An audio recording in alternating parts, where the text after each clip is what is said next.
Good morning. This is Bill Kennick. On January the 22nd, it's a Monday of the year 2024, and the reason for this video is the fact that Pluto, by astrology, has entered Aquarius.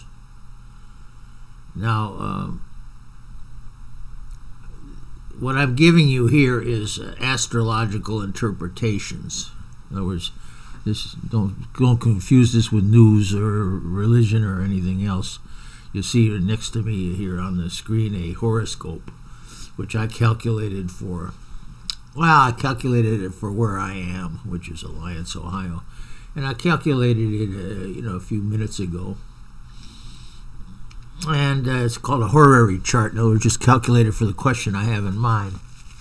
And what I was wondering about is, are there going to be any consequences to the Hindus building this, opening up this temple today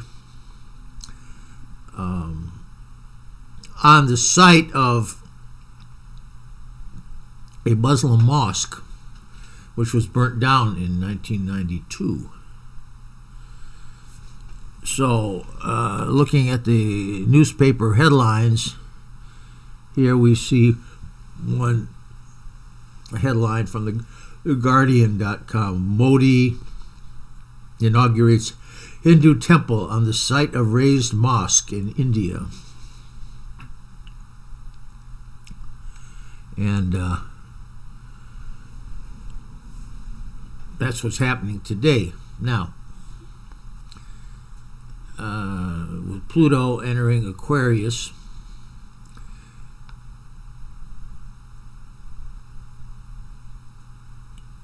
I have previously said in the last 2 days I've been, doing a flurry of predictions, and some of them have not occurred. So I'm wrong already. So, don't take, be like everybody else and don't take my word for it. But because I said, World War III would start yesterday, and what else did I say? Other things. Now, but speaking of catastrophic events, here's a new one. They're celebrating. Of course, it took years to build this temple, and it's not quite finished yet. They still have a little bit more to go. But today's the day of the celebration, and the schools are closed, and everybody is gathering around to celebrate the 1.4 Hindus, 1.4 million Hindus, is it? Are celebrating the erection of this temple to the god Ram. Now, it'd be interesting to see, and I have no expertise on this, so I won't do it, but, where the god Ram, unless they call it Ram, would fit astrologically. But here we are, a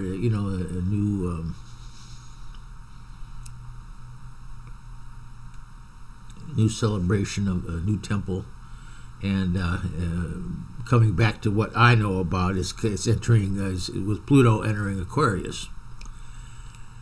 Now, what it amounts to is they're running. My first thing, and that's what the headline in the English newspaper said. It's on the site of a Muslim temple that was just torn down by an angry mob in 1992. See? So there's been some peak associated with this whole business. There's anger and strong opinions.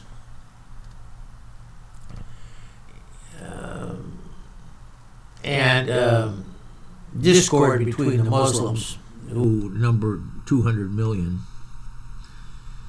and the Hindus, who number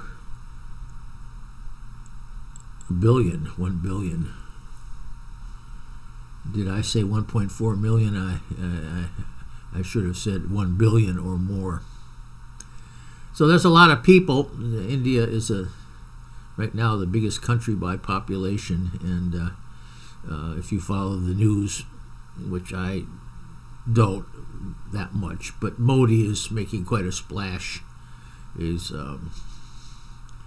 kind of like the Donald Trump of India. You know, he's going about his business in a very flamboyant way, and pissing people off. Pardon the expression. So what? Looking at the horoscope here, which I calculated, and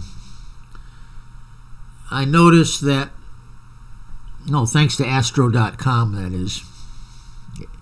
They do give you a free horoscope if you want. And they give you a free chart of the day or chart of the minute if you like. Now, in order to have it interpreted, and you pay people, but you can have the chart for free and take it to your local astrologer, and there's all kind of possibilities. So I'm going to try to read it myself. And I noticed one thing right away. You have Neptune in 25 of Pisces, square the midheaven, which is at 25 of Sagittarius. And those are mutable signs. And a square, and the Neptune is on the ascendant. So one of the meanings of that would be, well, there's some fuzzy thinking going on. Now let's look at the midpoint. What's in between 25 and 25? Let's see, 45 degrees from, well, that should be easy. 0 Pisces. 20 of Aquarius.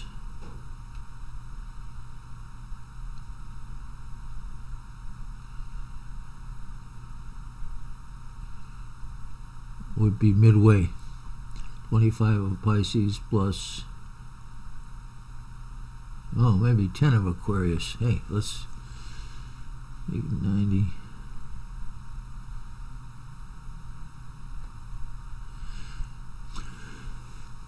Let's add, it's a square, so we add, a semi-square is 45. So we add 45 to 25 of Sagittarius. So it takes 5 to go to 0 of Capricorn. And we have 40 more. So 30 of Capricorn and 10 more into Aquarius. So the midpoint would be about 10 of Aquarius. Then if you add 45 to that,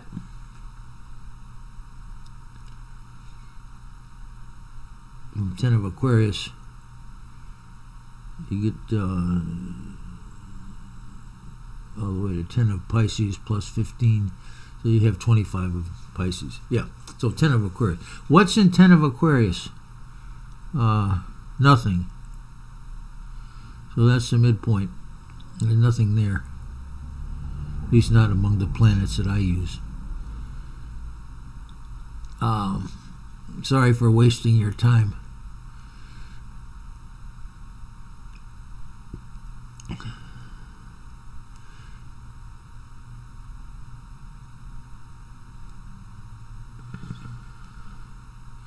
The moon now, down on the cusp of the 4th house, appears to be in 26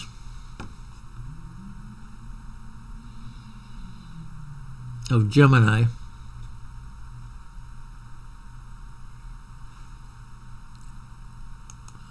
So that's something.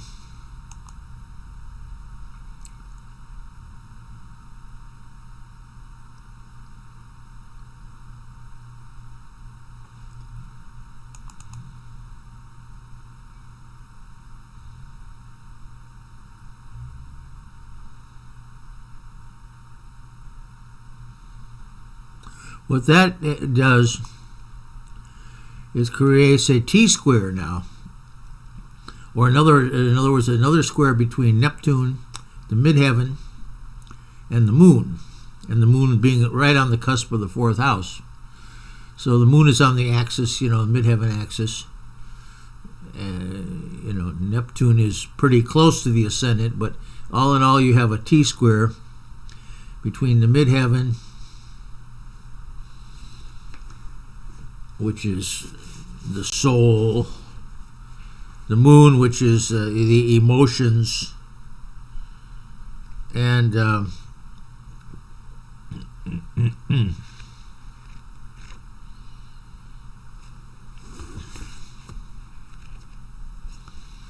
and Neptune.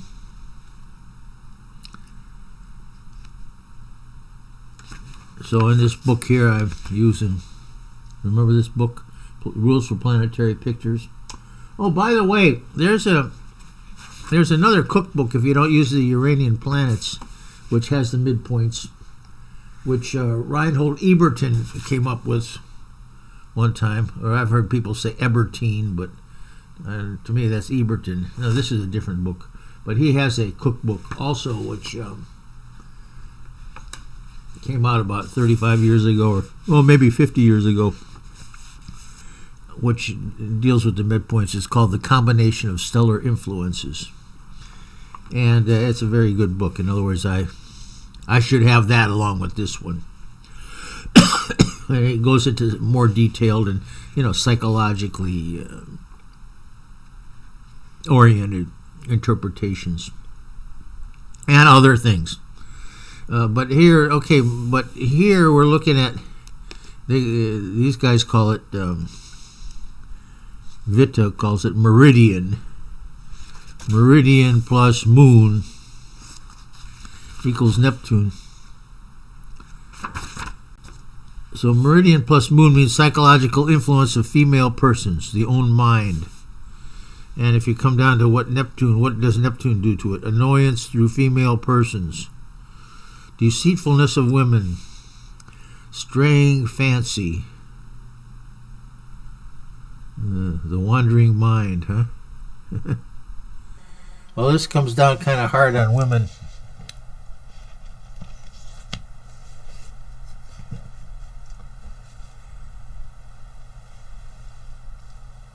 All right.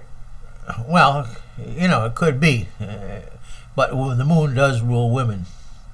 And the moon in the fourth house, it's right on the cusp of the fourth house, would certainly rule the mother. And, the mother country, the motherland. With Neptune, you sort of have the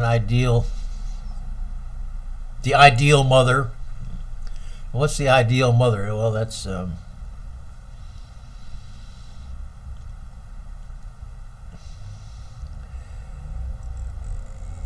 usually the kind of sacred, holding your mother up to a higher standard and making her a bit of a goddess and subject to assault. Then and if somebody says you're a son of a bitch, well, that hey, that's my mother you're talking about. You can't desecrate her image and her, may she rest in peace and all that stuff.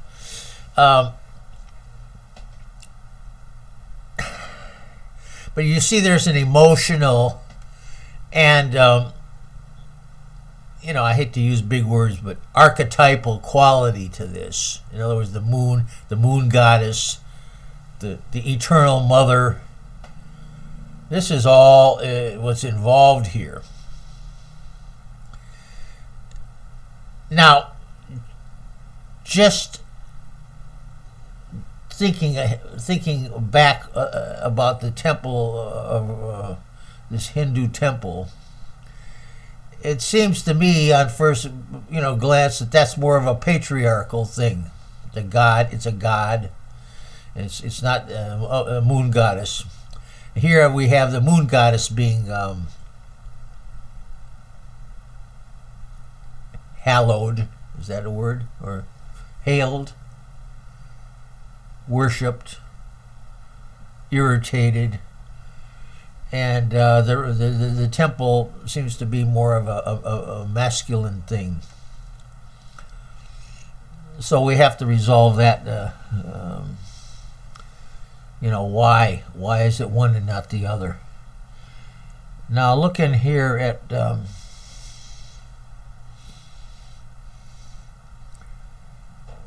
right opposite the moon, guess what?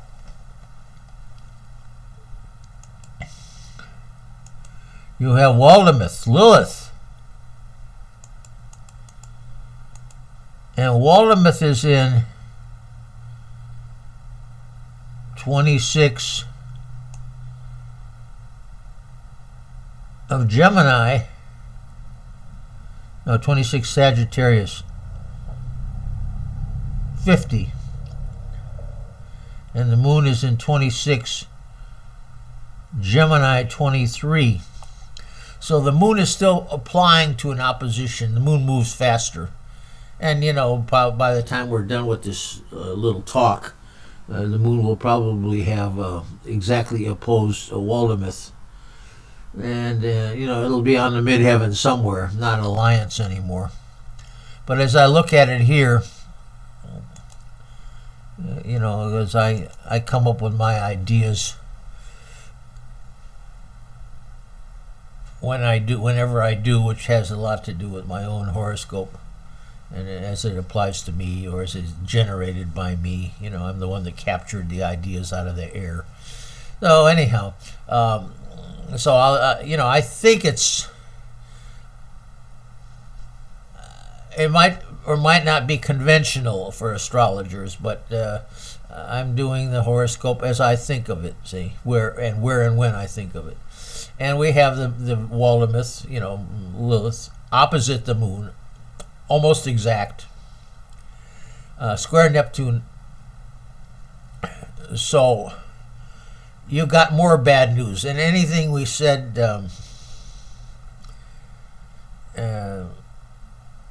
before is made worse. Or how's your mother? But I mean, now we're also implying that your mother is a real bitch. See,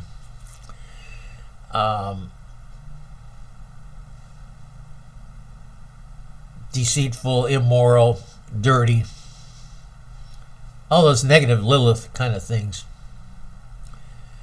Now, the way the world is now, if you look on the internet, you will find dozens of websites where Lilith, probably written by New Age women, which I'm not, and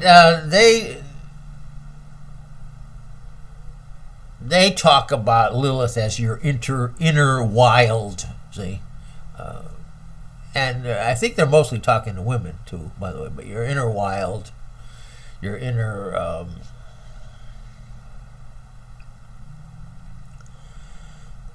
Lilith was very independent. She was in mythology, she was Adam's first wife. And basically, she wouldn't take any shit from Adam, nor would she allow herself to be subdued by him. See, and as illustrative of that thing, the mythology says that when she was having sex with Adam, she wanted to be on top, or she didn't want to be dominated by the male factor. So that's the inner wild, the inner Lilith. That's what the New Age women who are on the internet in 2024, the New Age astrologers, and by the way, there's nothing I can say that's going to make them like me if they would ever bother to listen to me, So, all right, but there's another aspect of Lilith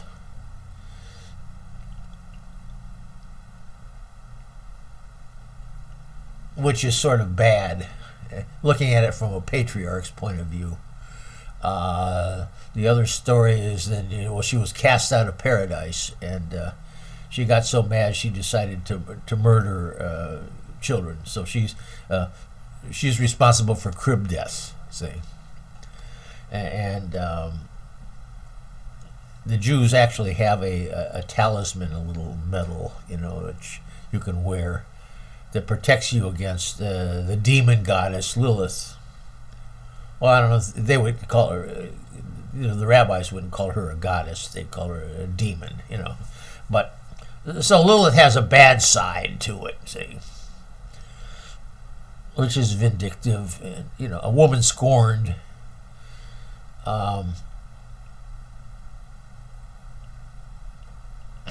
Personally, I used to think about, in fairy tales, I think in quite a few fairy tales, the witch that's left out of the dinner, they have 12, they only have 12 seats, so they invited 12 goddesses, or 12 witches, but they left one out. And that, in Greek mythology, that's sort of the prequel to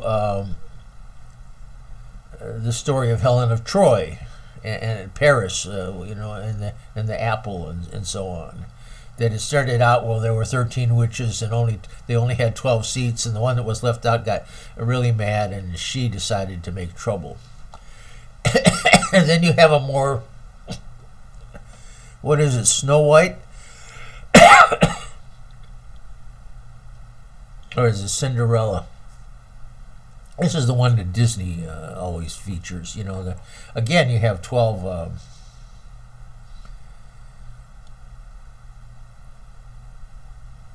goddesses or something, but the 13th one is left out, and she becomes the witch.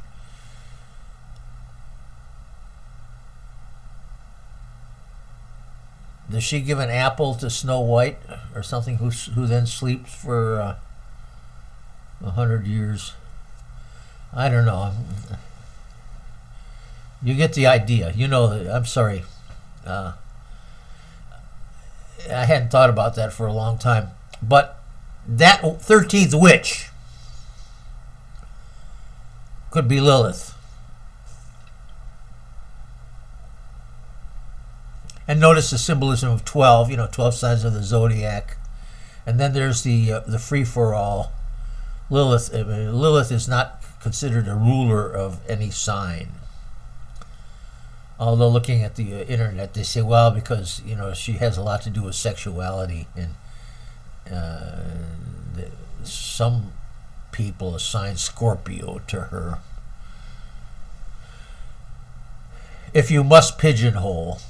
But it might be that Lilith, it's a dark moon, it's kind of fuzzy, especially Waldemath. You don't really know if it's there or not. Although supposedly, the astronomer Waldemath did see some blur. And, whatever he saw. This was a respected observer, and you shouldn't poo-poo the fact that we can't find it now that he didn't see something there. And then I don't know who tracked it, who calculated the orbit and tracked it to the present time. But I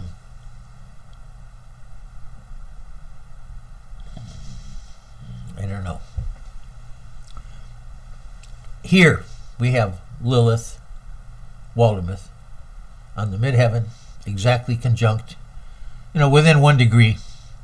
Here it's the midheaven is at 25 and change, and Waldemath is at 26. And opposite the moon, which is almost exactly opposite. So, T square Neptune. So, emotions run high. Or put it another way, emotions run low. People are mad, disappointed, frustrated, hateful. And with Neptune, they're thinking idealistically, they're thinking symbolically, they're thinking religiously even. So sometimes religion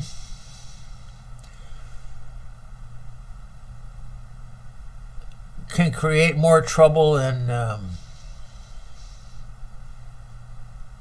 other things. People will fight for ideas. People will fight for their religion. People will fight for their mother, and so on.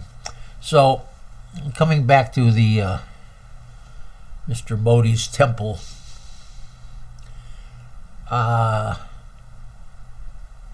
here you're pissing off Muslims. And in Israel's bombing of Gaza, you're pissing off, and again, excuse the expression, but it fits real well into this case, because we're talking about Lilith, the moon. That if ever the word pissy would be appropriate, although it's vulgar, it might be this, it might be now.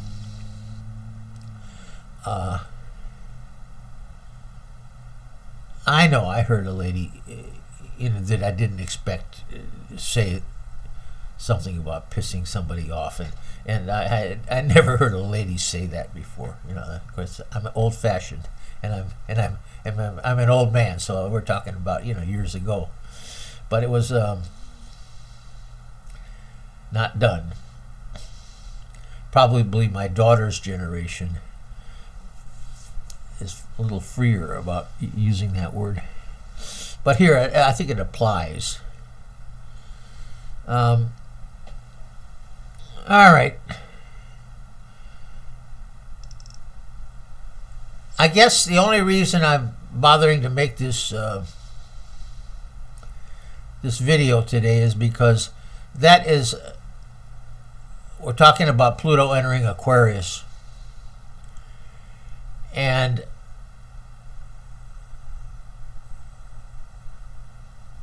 something has been done here. All you had to do is read the news and say, hey, there's going to be trouble. And it's happening right now. Okay? Now, the horoscope that I did, and the moon opposite Lilith or Waldemath, that's all just icing on the cake. It's just something that I didn't know what I was going to see when I put the horoscope up, but this is the format I've been using, and I might quit using after today. But the essence, the main point was that Pluto entering Aquarius is going to be disruptive, and although I'm sure most people that built that temple consider it a constructive milestone, which it is, in a way.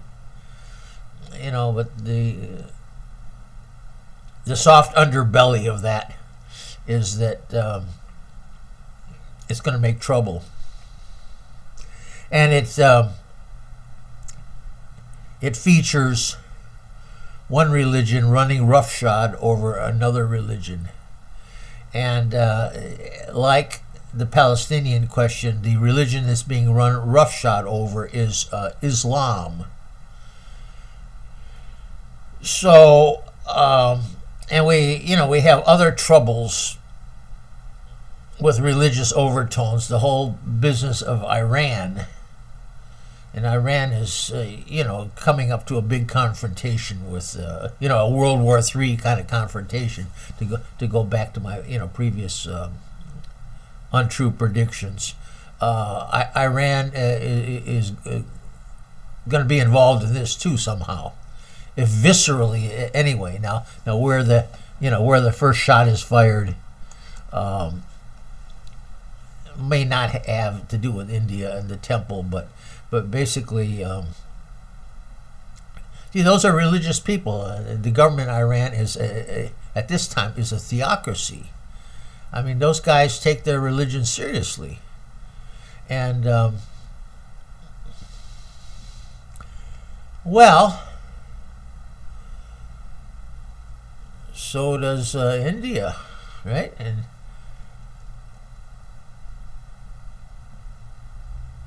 so does Israel. Now, I'd say in the United States, we're more secular. Although we have heavy ideologies, apparently, right now. They talk about this drift between, the right wing, the new conservative right wing, and the liberals on the other side. We don't couch that in churchy terms. Although occasionally they'll say the new Christian right, but and the secular humanist left. But there's definitely a large component of ideology there, and it's. I would say it's not as churchy. Our outlook is a little more secular, but people can do outrageous things for ideology, including secular ideology. I mean, just think about the war between the states, the Civil War. Now, that was fought for many reasons, but one of them was slavery. And slavery, that was between Christians and Christians, right? There was a battle between the North and the South. Those were both, most of the people there were Christian. Went to the same church. And yet, it was ideology. It was, a question of whether slavery was appropriate and so on. Well, thank you very much.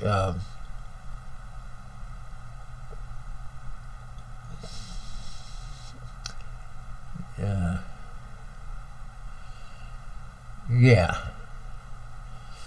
Thank you very much.